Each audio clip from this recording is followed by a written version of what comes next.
नानकमता में महाराणा प्रताप जयंती पर भव्य कार्यक्रम का आयोजन। मुख्यमंत्री पुष्कर सिंह धामी ने महाराणा प्रताप की प्रतिमा पर पुष्प अर्पित कर दी श्रद्धांजलि। मुख्यमंत्री ने महाराणा प्रताप के राष्ट्र प्रेम और शौर्य को किया नमन।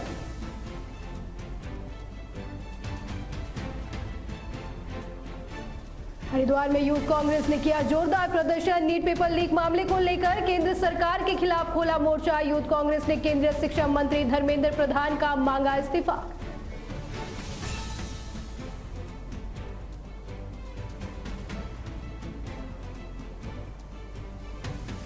हरिद्वार में नए सिरे से चकबंदी का भारी विरोध। प्रशासन के फैसले के खिलाफ धरने पर बैठे ग्राम प्रधान और स्थानीय ग्रामीणों ने जिला प्रशासन को दी 2 से 3 दिनों के अंदर समाधान की चेतावनी।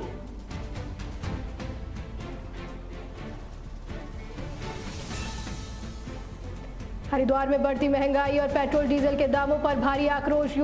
यूथ कांग्रेस के कार्यकर्ताओं ने बीजेपी सरकार का फूका पुतला। यूथ कांग्रेस ने केंद्र सरकार पर लगाया जनता की जेब काटने का आरोप।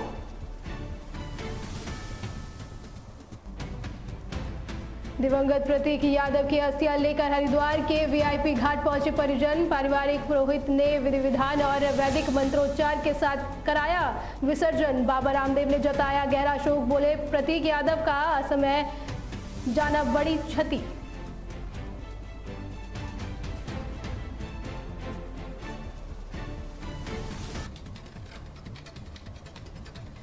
चलिए खबरों की ओर रुख करेंगे। उत्तराखंड के उधम सिंह नगर के नानकमत्ता में वीर शिरोमणि महाराणा प्रताप जयंती के अवसर पर एक भव्य कार्यक्रम का आयोजन किया गया। इस विशेष कार्यक्रम में मुख्यमंत्री पुष्कर सिंह धामी ने मुख्य अतिथि के रूप में शिरकत की और जनता को संबोधित किया। इस दौरान मुख्यमंत्री धामी ने महाराणा प्रताप की भव्य प्रतिमा पर पुष्प अर्पित कर उन्हें श्रद्धांजलि दी और उनके राष्ट्र प्रेम और शौर्य को नमन किया। वह इस मौके पर बड़ी संख्या में स्थानीय लोग और जनप्रतिनिधि मौजूद रहे।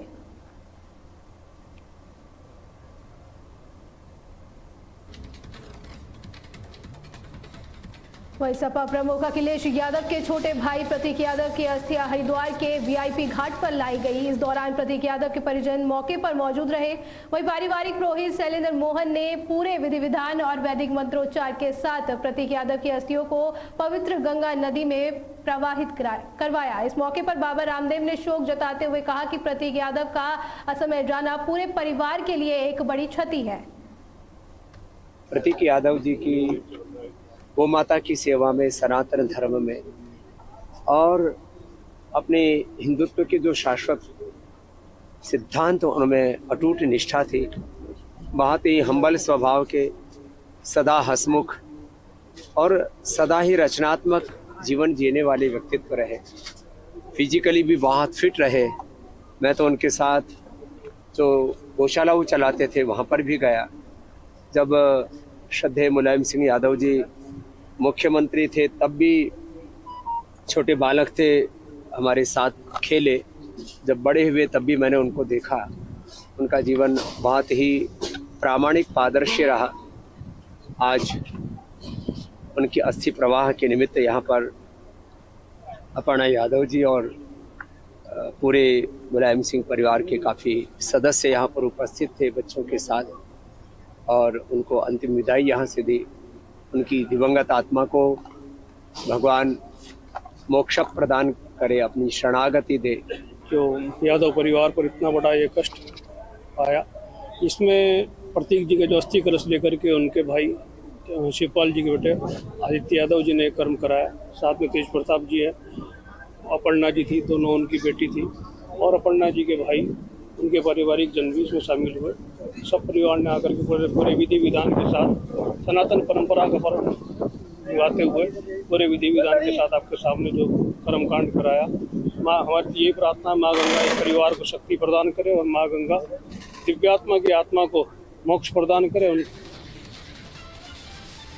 उत्तराखंड में यूसीसी लागू होने के बाद सामने आए हलाला मामले में पीड़िता के समर्थन में उत्तराखंड राज्य अल्पसंख्यक आयोग के उपाध्यक्ष हरिद्वार के बंदरजुर्ग गांव पहुंची। इस दौरान उन्होंने पीड़िता और उनके परिवार से मुलाकात कर भरोसा दिलाया कि मुख्यमंत्री पुष्कर सिंह धामी की सरकार पूरी मजबूती से उनके साथ खड़ी है। साथ ही उपाध्यक्ष ने कहा कि यूसीसी कानून लागू होने के बाद से मुस्लिम महिलाओं ने नया आत्मविश्वास जगा है और अब वे हलाला जैसी कुप्रथाओं के खिलाफ खुलकर सामने आ रही है। खुद आगे बढ़ के आए, हम उसके साथ खड़े हैं, धामी सरकार उसके साथ खड़ी है। इस बहन को भी इंसाफ मिला है और बाकी कोर्ट में भी गया है, बाकी धामी सरकार वहां से भी हेल्प करेगी। मैं भी इसकी पूरी हेल्प करूंगी क्योंकि आयोग में हूं, जहां तक हो सकेगा इसके साथ मैं खड़ी हूं। महल्ले महल्ले जाके, बस्ती बस्ती जाकर मैं बहनों का हौसला अफजाई करती हूं कि बहनें परेशान ना हो। कहीं ना कहीं मेरे ही अपने लोग हैं जो बहनों के ऊपर अत्याचार करते हैं, मेरी ही कौम है वो जो बहनों के ऊपर अत्याचार करती है, जो उनको दबा के रखती है, उन्हें आगे निकलने नहीं देती। पता नहीं वो कौन सी नीतियां चलाते हैं, मेरे ये समझ में नहीं आता। इस्लाम में तो ये है भी नहीं। जो वो दरअसल वो अल्लाह का इस्लाम नहीं मानते, वो मुल्ला का इस्लाम मानते हैं और मुल्ला के इस्लाम से वो चलते हैं। आए दिन ये हलाला और ये तलाकें आ रही हैं, उखड़ रही हैं, बहनें परेशान हैं, जिसको दबा भी दिया जाता है। कुछ परिवार अगर बहनें, लड़कियां अगर उठाना भी चाहें तो कुछ माँ बाप कहते हैं कि बेटे हमारी रुसवाई ना हो जाए, तुम यही खत्म कर दो।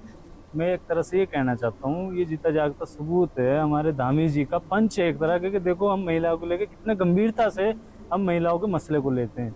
और मैं प्रशासन का भी शुक्रिया अदा करता हूँ, हमारे जो थाने के SHO साहब है उनका भी शुक्रिया अदा करता हूँ। सभी ने इसमें बढ़ चढ़ कर हिस्सा लिया, हमारी मदद करी, तुरंत सुनवाई हुई है हमारी। कहीं पे भी हमें किसी तरह का कोई ऐसी नाउम्मीदी सी नहीं दिखाई थी कि ऐसा कुछ हो जाएगा। और बाकी ये जो UCC कानून रहा है, जिन्होंने UCC लिखा है मन्नू गौड़ साहब, मैं उन्होंने हमें हमारा बहुत साथ दिया है, तो उनका बहुत बहुत शुक्रिया अदा करता हूँ कि उन्होंने हमारा इस काम में साथ दिया है, हमारी हिम्मत बढ़ाई। और आज हमारी खुशनसीबी है कि मैम खुद चल कर आ गई हमारे पास। वहीं हरिद्वार के देवपुर चौक पर यूथ कांग्रेस के कार्यकर्ताओं ने नीट पेपर लीक के विरोध में महानगर अध्यक्ष और सचिव के नेतृत्व में जोरदार प्रदर्शन किया। इस दौरान प्रदर्शनकारियों ने छात्रों के भविष्य से खिलवाड़ का आरोप लगाते हुए केंद्रीय शिक्षा मंत्री धर्मेंद्र प्रधान को तुरंत पद से हटाने की मांग की है।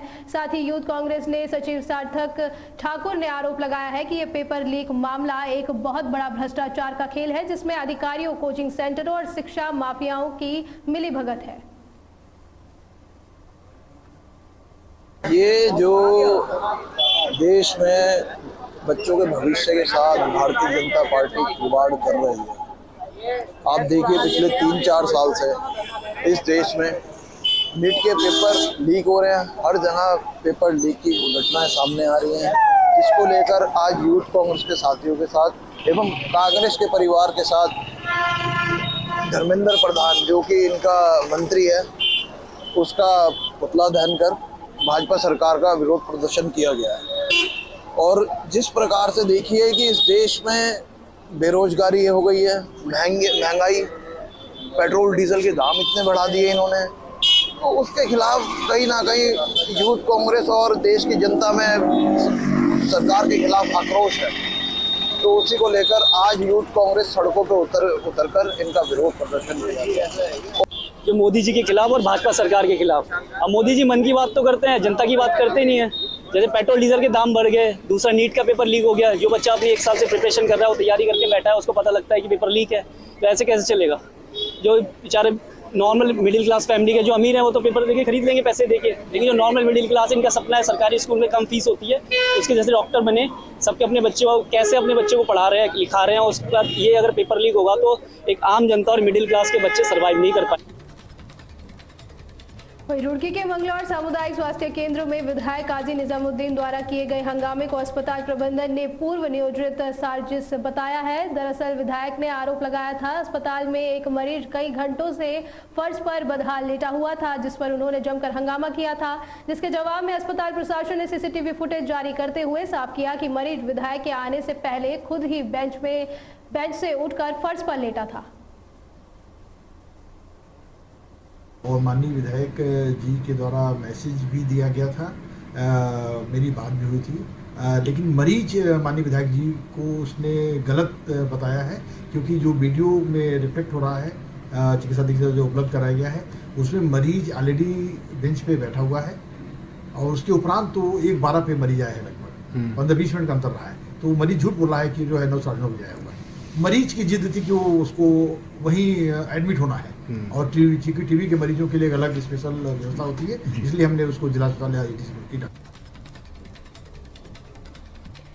देश में लगातार बढ़ती महंगाई और पेट्रोल डीजल के दामों में हो रही वृद्धि के खिलाफ यूथ कांग्रेस के कार्यकर्ताओं ने हरिद्वार में बीजेपी सरकार का पुतला दहन किया। प्रदर्शन के दौरान यूथ कांग्रेस के पूर्व अध्यक्ष कैस खुराना ने आरोप लगाया कि ईंधन की बढ़ती कीमतों से आम आदमी, किसान, मजदूर और छात्र परेशान हैं। साथ ही उन्होंने प्रधानमंत्री मोदी पर निशाना साधते हुए कहा कि वे एक तरफ जनता से पेट्रोल डीजल का कम इस्तेमाल करने को कहते हैं और दूसरी तरफ खुद विदेश यात्राओं पर करोड़ों रुपए खर्च करते हैं। देखिए, मोदी जी ने अभी 2-3 दिन पहले एक भाषण दिया कि पेट्रोल डीजल के आप कम से कम इस्तेमाल कीजिए, पर आज मोदी जी सुबह सुबह अपना इन्होंने 8,000 करोड़ का प्लेन उठाया और निकल लिए करोड़ों अरबों रुपए खर्च करने, और करोड़ों रुपए का तेल उसमें नहीं फूकेगा क्या? मतलब तेल आप महंगा कर रहे हैं, डीजल आप महंगा कर रहे हैं, CNG आप महंगा कर रहे हैं, इससे कितने चीज़ों पे प्रभाव डलेगा? इससे आपकी जो सब्जियां ट्रांसपोर्ट से आती है वो महंगी होंगी, इससे आपके जो बस का किराया वो महंगे होगा। मतलब हर चीज़ में महंगाई की मार पब्लिक झेल रही है। इससे पब्लिक को अब समझना पड़ेगा कि ये जो नरेंद्र मोदी जी की सरकार है, नरेंद्र मोदी जी की सरकार नहीं है, ये अडानी जी के आदेश आते हैं तो उनके हिसाब से चलते हैं। ये उद्योगपतियों के आदेश आए हैं जो ये सोना ना खरीदो, पेट्रोल डीजल का आप कम इस्तेमाल करो। तो ये अब हिंदुस्तान की जनता को और हरिद्वार की जनता को समझना पड़ेगा। और इसमें सबसे बड़ा दोष मैं भाजपा के कैडर वोटों का समझता हूँ कि भाजपा को लोग जो वोट देते हैं उनकी वजह से भी ये महंगाई बढ़ रही है। तो देखिए, सरकार पूरी तरीके से फेल साबित हो रही है, क्योंकि सरकार का काम है बार बार जनता को, आम जनता को वो जरा सा सर्वाइव करके भरते हैं और उनके रोजगार पे, उनके पेट पे लात मारने का काम करती है सरकार। अब अगर ये पेट्रोल के रेट जैसे अब महंगे कर दिए हैं और गैस सिलेंडर कर दिया, ये रोज़मर्रा की ज़रूरत की चीज़ें हैं जो आम जनता को चाहिए ही चाहिए। इस सरकार ने अमीर को अमीर बनाने का काम कर रखा है और जो आम जनता है उसको गरीब बना। रुड़की के बेल्डा और किलनपुर गांव में देहरादून से पहुंची विजिलेंस टीम और ऊर्जा निगम के अधिकारियों ने बिजली चोरी के खिलाफ एक बड़ा संयुक्त अभियान चलाया। इस छापेमारी के दौरान टीम ने 20 लोगों को खुलेआम केबल डालकर अवैध रूप से बिजली चोरी करते हुए रंगे हाथों पकड़ा है। वहीं अधिकारियों ने मौके से बिजली चोरी में इस्तेमाल होने वाले अवैध केबल और अन्य उपकरण जब्त कर आरोपियों के खिलाफ कानूनी मुकदमा दर्ज करने की प्रक्रिया शुरू कर दी है। मतलब ओवरलोड की वजह से ट्रिप कर रहे थे, AV केबल में आग लगना, बाकी ट्रांसफार्मर का जलना, पूरा ट्रांसफार्मर ट्रिप हो जाना, लोड भी बढ़ रहा था। इसके अलावा शिकायतें भी थी, तो वही विजिलेंस के पास में लगातार शिकायतें जब जाती हैं तो वो आती है क्षेत्र में, तो वो इसकी कार्रवाई थी। ये 2 गांव में हुई है। सबसे पहले बेल्डा गांव में चेकिंग की है, जहां से 13 चेकिंग हुई। हरिद्वार के प्रेस क्लब में जर्नलिस्ट यूनियन ऑफ उत्तराखंड की हरिद्वार इकाई का भव्य शपथ ग्रहण समारोह आयोजित किया गया। इस कार्यक्रम में मुख्य विकास अधिकारी और पूर्व राज्य सूचना आयुक्त योगेश भट्ट ने नवनिर्वाचित अध्यक्ष कुमार राजकुमार और महासचिव नवीन चौहान सहित पूरी कार्यकारिणी को पद की शपथ दिलाई। वहीं अपने संबोधन में योगेश भट्ट ने कहा कि लोकतांत्रिक व्यवस्था को बनाए रखने और राष्ट्र को मजबूत करने में मीडिया की भूमिका महत्वपूर्ण है। जो वर्तमान परिवेश है उसमें पत्रकारिता और पत्रकार किस स्थिति में है, और मेरा मानना ये है कि जहाँ मीडिया का दायरा बढ़ा है, मीडिया मजबूत हुआ है, वहीं पत्रकारिता और पत्रकार दोनों का काफ़ी नुकसान हुआ है। और ये लोकतंत्र के लिए बड़ी चुनौती है, क्योंकि लोकतंत्र को मजबूत करने में मीडिया में जो पत्रकार है, प्रेस जिसको हम कहते हैं, जो परंपरागत पत्रकारिता है, उसका बड़ा योगदान है। तो इसलिए आवश्यक है कि पत्रकार और पत्रकारिता दोनों में। उत्तराखंड का जिला इकाई हरिद्वार का शपथ ग्रहण समारोह था, जिसमें आज हमारे पदाधिकारियों को शपथ दिलाई गई। शपथ दिलाने के लिए हमारे बीच में मुख्य अतिथि के रूप में मुख्य विकास अधिकारी हरिद्वार के डॉक्टर ललित नारायण मिश्रा जी उपस्थित हैं। पूर्व सूचना आयुक्त और वरिष्ठ पत्रकार योगेश भट्ट जी मुख्य वक्ता के रूप में उपस्थित रहे। महाराज श्री महेंद्र भीष्मगिरी जी महाराज का आशीर्वचन अध्यक्षता के रूप में हमें प्राप्त हुआ। यूनियन के अध्यक्ष के रूप में श्री राजकुमार जी और महामंत्री के रूप में श्री नवीन चौहान जी ने शपथ ली। साथ में अन्य पदाधिकारी और कार्यकारिणी सदस्यों ने भी शपथ ली। वहीं रुड़की में स्थित आसाई ग्लास इंडिया कंपनी के कर्मचारी अपनी 20 सूत्रीय मांगों को लेकर पिछले 4 दिनों से लगातार धरने पर बैठे हैं। श्रमिकों की मुख्य मांगे 8 घंटे की ड्यूटी तय करने और सरकारी नियमों के अनुसार उचित वेतन दिए जाने को लेकर है। श्रमिकों की इस हड़ताल को समर्थन देने के लिए पूर्व ब्लॉक प्रमुख जितेंद्र और भीम आर्मी के प्रदेश महासचिव सुशील पाटिल मौके पर पहुंचे और श्रमिकों का समर्थन किया। और इस पर सभी लोग जितने भी यहाँ पर जिम्मेदार लोग हैं, सभी लोग समाधान के लिए कि जल्दी से जल्दी समाधान निकले इसमें। और उसमें कुछ बिंदु हैं हमारे पास में। सबसे पहले तो हमारा है सर वो क्या ना इंजीनियरिंग नॉन इंजीनियरिंग का। कंपनी वाले कह रहे हैं कि हम नॉन इंजीनियरिंग है, और जो हमारे पास सर्टिफिकेट है यानी कि जो हमारे मजदूर एकता है जो यहाँ पे सभी समाज के लोग बैठे हैं, वो कह रहे हैं कि नहीं हमारे पास भी इंजीनियरिंग का सर्टिफिकेट है, और ये कह रहे हैं नॉन इंजीनियरिंग का। तो पहला बिंदु तो यही है, क्योंकि नॉन इंजीनियरिंग में है 13,018 रुपये और इंजीनियरिंग में है 13,800 रुपये। तो 700 से 800 के बीच की लड़ाई यही है, क्योंकि मजदूर का प्रति माह की लड़ाई है तो बहुत बड़ा अमाउंट बैठता है। सबसे पहला बिंदु ये है। और दूसरी बातें इनमें क्या ना जो इसमें जोड़ी गई है उसमें यह है कि 5 वर्ष से जो अधिक है उन्हें नियमित कंपनी आधार पर रखा जाए। उसमें बात करेंगे। अगर इससे पहले एक बार बात हो चुकी है, मैं धरना में आज आया हूँ, उसमें कोई दो राय नहीं है, सभी के बीच में हूँ। और हो सकता है कि इसमें बात करेंगे, विधायक जी भी आने वाले हैं। ये पत्रकार बंधु आज चौथा दिन है लगातार इस हड़ताल को चलते हुए, अभी तक कोई समाधान नहीं हुआ। परसों हमारी एक वार्ता हुई यहाँ मेन गेट पर, उसमें हमारे लेबर इंस्पेक्टर थे और तहसीलदार साहब भी थे। तो वो वार्ता हुई, कुछ समय के लिए वार्ता हुई, और उसके बाद भी उन्होंने कहा कि हम कॉन्फ्रेंस के माध्यम से आगे जो फैक्ट्री का प्रशासन है उससे बात करेंगे, मालिक लोगों से बात करेंगे। हमने यहाँ से अपने जो 4-5 लोग हैं, जो लेबर के 5 लोग थे, वो अंदर भेजे, और अंदर भेजने के बाद में उन्होंने वहाँ बात की। तो वहाँ से लगभग 8 से 10 बिंदु जो छोटे छोटे बिंदु थे, जो नॉर्मली बिंदु थे, वो बिंदु उन्होंने क्लियर किए। लेकिन जो हमारे 4 से 5 बिंदु हैं वो आज भी हैं, उसी स्थिति में है जो कि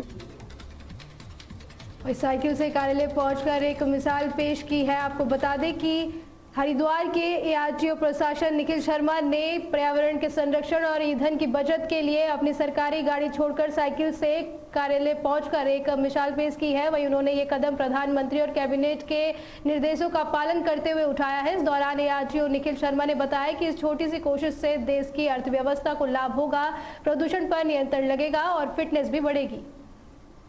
मंत्री जी ने अपील करी थी, उसके बाद हमारे कैबिनेट का भी डिसीजन हुआ था, और फिर जिलाधिकारी महोदय ने भी सभी अधिकारियों से ये अनुरोध किया था कि वो जितना कम से कम गाड़ियों का उपयोग है वो कर सकें, और जो भी अधिकारी उनका दफ्तर अपने घर से आसपास है वो या तो पैदल या फिर किसी ऐसे संसाधन से जिसमें पेट्रोल डीजल का खपत ना हो उससे ऑफिस पहुंचे। तो उसी के क्रम में जिलाधिकारी महोदय के निर्देश या अनुरोध इनको जो भी उनके क्रम में आज जो है मैंने भी अपने आवास से ऑफिस तक ये साइकिल से यात्रा की, और ये यात्रा इसी तरह से आगे भी चलती रहेगी। देखिए, आम जनता से मैं यह अनुरोध करूंगा कि जो ये क्रूड ऑयल है, जैसे कि हमारा डीजल या पेट्रोल बनता है, वो हम अधिकतर मात्रा में इंपोर्ट ही करते हैं, तो एक उसकी खपत और एनवायरनमेंट के लिए भी। और हरिद्वार के पीली पड़ाव गांव में जिला प्रशासन द्वारा नए सिरे से चकबंदी बंदोबस्त किए जाने के विरोध में ग्राम प्रधान और स्थानीय ग्रामीण धरने पर बैठ गए हैं। ग्रामीणों का आरोप है कि गांव में चकबंदी पहले ही हो चुकी है। वहीं इस आंदोलन को अपना समर्थन देने पहुंची हरिद्वार ग्रामीण की विधायक अनुपमा रावत ने कहा कि गाँव में विकास कार्य पहले से दुरुस्त है। साथ ही ग्रामीणों ने जिला प्रशासन को चेतावनी दी है कि अगर 2 से 3 दिनों के अंदर इस समस्या का समाधान नहीं हुआ तो वे भूख हड़ताल और आमरण अनशन शुरू कर देंगे। जबकि चकबंदी जो है कई वर्ष पहले 80-90 में हो चुकी है ऑलरेडी इस गांव की, और सड़कें भी हैं, गूल हो गई, नाली वगैरह सारी व्यवस्था है, चाहे शमशान घाट की हो या कई अन्य चीज़ों की हो।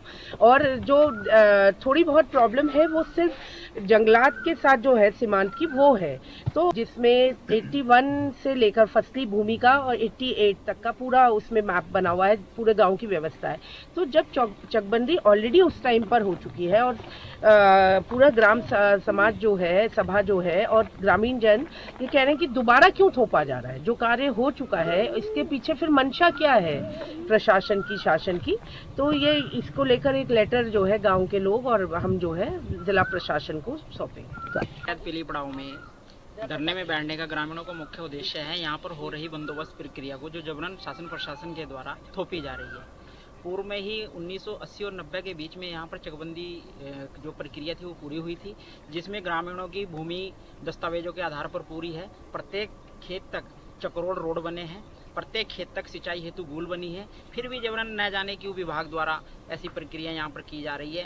क्योंकि हमारा अभी फ्लैश भी आने वाला है, अभी निरंतर यहाँ पर धरना चलेगा और 2-3 दिन के अल्टीमेटम के बाद अगर मांगे नहीं पूरी होती है तो ये हमारा जो ये दैनिक धरना है ये हमारा भूख हड़ताल में आमरण अनशन में तब्दील हो।